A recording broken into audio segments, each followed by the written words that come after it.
everyone, my name is Stephanie and I'm the blogger behind writerdarling.com, and today I'm giving you a split face comparison of the new Too Faced Peach Perfect Foundation versus the very popular Fenty Beauty Foundation. Both of these formulas are currently sold at Sephora and have been making quite a commotion online. But for me, I thought that it would be more helpful for you guys to see a comparison of how they both wear on someone with oily, dehydrated combination skin, because that's the kind of skin that these two matte formula foundations would work best on. So we're going to put them on, and I think I have them wearing for, let's see, around 8 or 9 hours throughout the day. So I do a couple check-ins, and you guys can decide which one you think looks better. So if you're interested in seeing how both of these formulas wear on my skin throughout the day, then just keep on watching. Thanks so much. What I'm going to do is put the Fenty foundation on this side and the Too Faced Peach Perfect on this side. And I have a clean Real Techniques buffing brush here I'm going to be using. I'm going to clean it off between each application. So I have the Fenty foundation in shade 300, which is a little dark for me, especially going into the winter, but the problem is 290, which I almost picked up a sample of, was really olive, and like maybe it would have worked.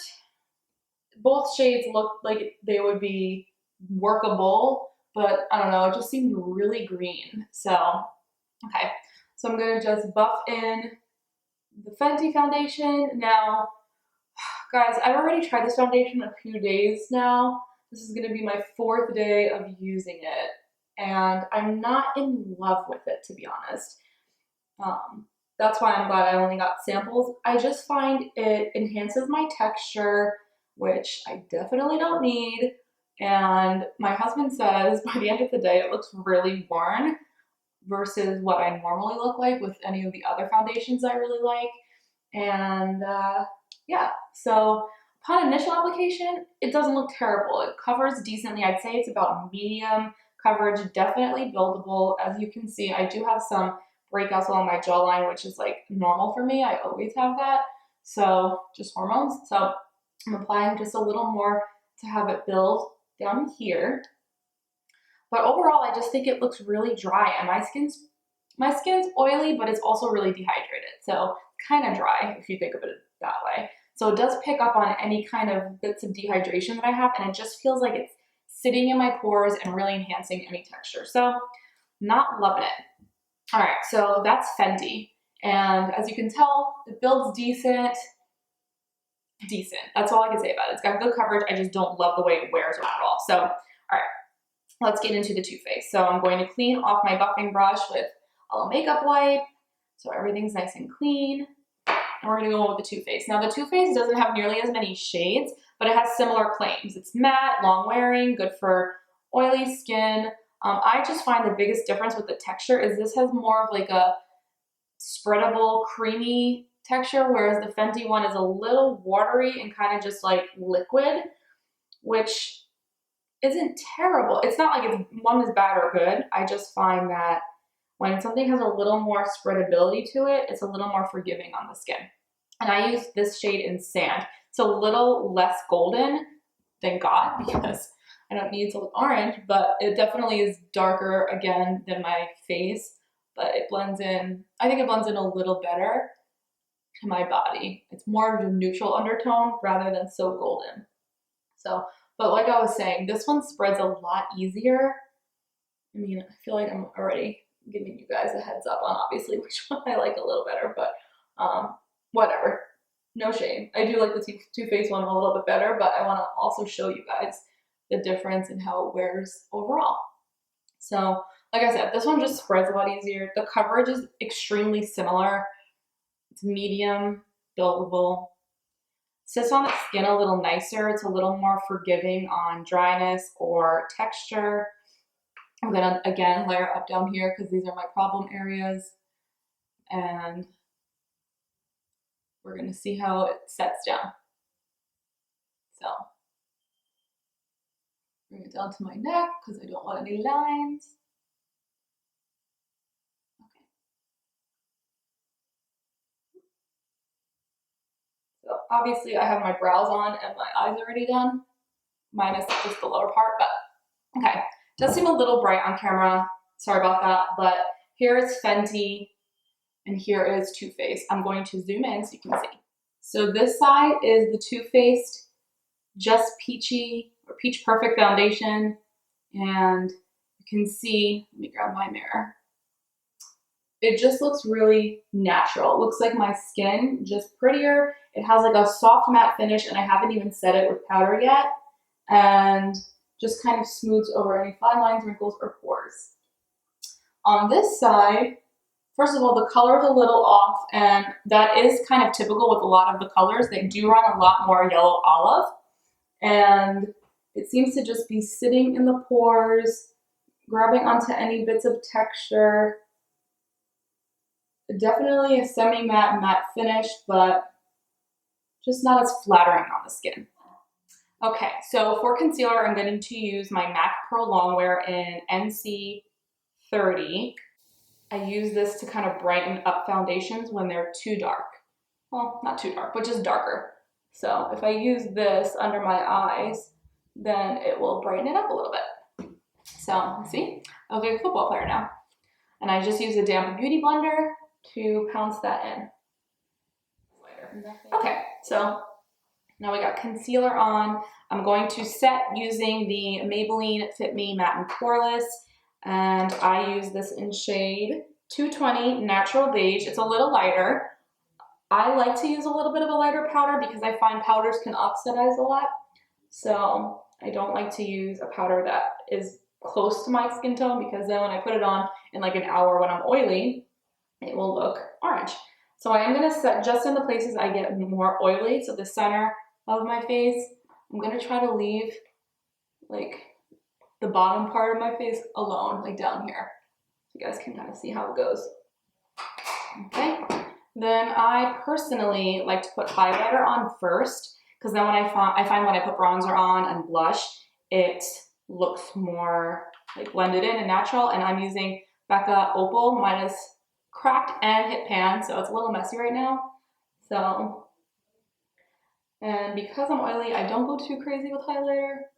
I like to just put it on the high points of my face and a little down the center of my nose and a little on the Cupid's bow here. Okay, then I will go in with bronzer. I'm using the Too Faced Chocolate Soleil bronzer.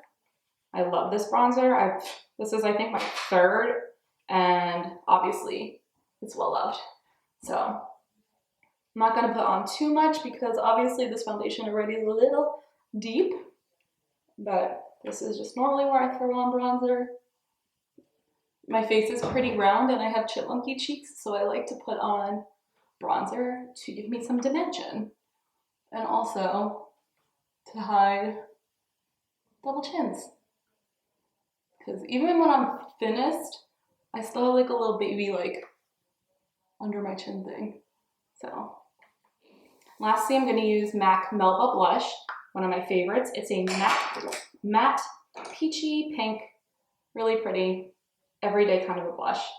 And I'm using matte foundations, matte bronzers and blushes, because I really want the foundation to do what it's going to do without me adding shimmer to change the finish. Okay, so I have my whole face done. I used Essence Gel Liner Waterproof on my lower lash line, just a black liner. It's my favorite.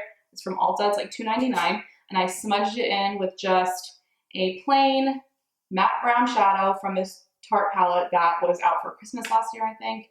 And then I used Charlotte Tilbury's, what's this called? Iconic Nude Lip Pencil with my favorite MAC Peach Blossom lipstick, and topped it off with, well, didn't top off my lips, but finished my eyes with my Chanel La Volume mascara, which I love. So the face is all done. I have like a little tickle here. And yeah, it's currently 3:20 in the afternoon. Bear with me, guys. I had major trouble setting up the YouTube, so it took me a lot longer than I expected. So it's late in the day. So it's 3:20. We're gonna check in about 2 hours and see what the face looks like. It's a little after 5:30, if you can see on my phone. 540, but as the light happens, so does my YouTube lighting setting. So it's been fun to figure this all out, guys. Anyway, so let's look at my face. So again, this side is Fenty and this side is the Too Faced Peach. And I don't know if you can see, Too Faced Peach side and Fenty Beauty side. So right now I think they both look pretty similar. Now remember, I only set like the center of my face, and looking at my mirror, actually no, Fenty's looking oilier. I have a lot more oil over here. You can kind of probably even see when I blotted it down a little bit. This side, I don't have nearly as much oil right here yet. Everything else is about the same. Yeah, so basically I'm definitely getting more oily on this side than I am this side, but overall it looks the same. All right, everybody, so this is the final check-in. It is 11:30, you can't really see it. It's 11:33 p.m. and I obviously am pretty shiny all around. Can't really get around that. So, oh my God, I've just been literally on a Netflix binge. So I've been laying on the sofa. Again, this is the Fenty Beauty side. And although both sides are pretty shiny, like you can see my nose is like reflective, like straight up reflective. And all my cheek is so oily, like my forehead's oily. Like I'm just an oily mess. I really needed to blot today, but I did not. So on this side, the Too Faced side, also very oily and very shiny, very reflective, in desperate need of a blot. When I look up close at my nose area, like the makeup is so worn off on both sides, like totally broken down. If I had a tissue, I can literally just wipe it right off. The one difference I'm noticing on the Fenty Beauty side versus the Too Faced side is that the Too Faced side, although it's really oily and kind of patchy, it hasn't totally broken down on my nose, whereas on the Fenty side, it's oily and shiny and like patchy, but it's definitely broken down in certain areas. And then overall, I don't know, I feel like overall my Fenty Beauty side is definitely shinier. Like, at the end of the day, I think the fact that the Too Faced one applies better and like is creamier when you apply it, and has like a little bit of a less orange shade selection, makes it the winner for me personally. However, the Fenty Beauty side did wear almost the same. It has way more of a shade selection, so I think that's a big reason why people are really like loving this collection, is the foundation variety. But to me, it's not a shine-free finish, and it's a little like bad, like hard to apply, and the texture's a little weird. So I don't know. I mean, if I had to pick one or the other, I would definitely pick the Too Faced Peach Perfect Foundation over the Fenty Beauty one. But what's good about both of these is that they are sold out Sephora, and you can get a sample like I did and try them out for yourself. My final verdict is the Too Faced wins out here. So hope that helps you all, and let me know which one you've tried and which one you prefer if you've tried any of these formulas. Thank you so much, and don't forget to subscribe. Bye.